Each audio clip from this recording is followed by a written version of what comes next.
Hello everyone, welcome back to another episode of Technologyglance.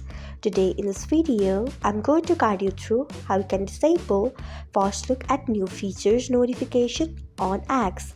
So let's get started. Firstly, open X app into device, then tap on your profile icon. Next tap on settings and privacy. Next tap on notifications, then tap on preferences. Next tap on push notification. Then scroll until you find first look at new features. Then untick it by tapping on it. So this is how you can disable first look at new features notification on X.